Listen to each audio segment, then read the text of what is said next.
শীতে জুতা মোজা আমরা প্রায় সবাই পরি, কিন্তু এই জুতা মোজা পরাই অনেকের জন্য দুশ্চিন্তার ব্যাপার।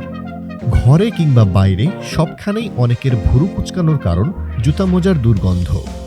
তবে এই উৎকট দুর্গন্ধ যে শুধু ঘামের কারণেই হয়, ব্যাপারটা তা নয়।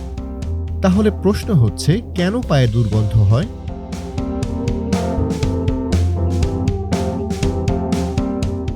প্রধানত ঘাম থেকে সৃষ্ট ব্যাকটেরিয়ার মাধ্যমে দুর্গন্ধ তৈরি হয়।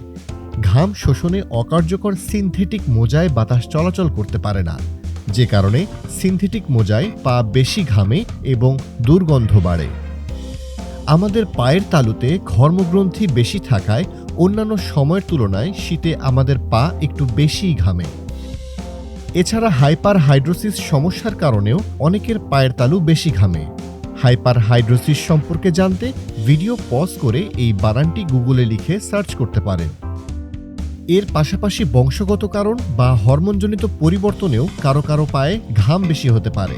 এছাড়াও বিভিন্ন জীবাণুর কারণেও পায়ে দুর্গন্ধ হয়ে থাকে। এবার জেনে নেওয়া যাক পায়ের দুর্গন্ধ থেকে বাঁচতে যেসব নিয়ম মানতে হবে। শুকনা পায়ে শুকনা জুতা মোজা পরুন। ভেজা কিংবা ঘর্মাক্ত পায়ে জুতা মোজা পরবেন না।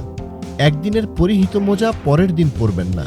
পরিহিত মোজা না ধুয়ে পরলে দুর্গন্ধ ছড়ানোর সম্ভাবনা বেড়ে যায়।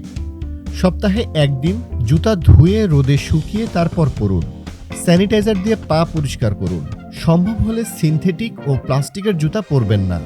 হালকা কুসুম গরম পানিতে অল্প মধু ও শ্যাম্পু মিশিয়ে কিছুক্ষণ পা ডুবিয়ে রাখুন। এরপর পা শুকিয়ে ফেলুন।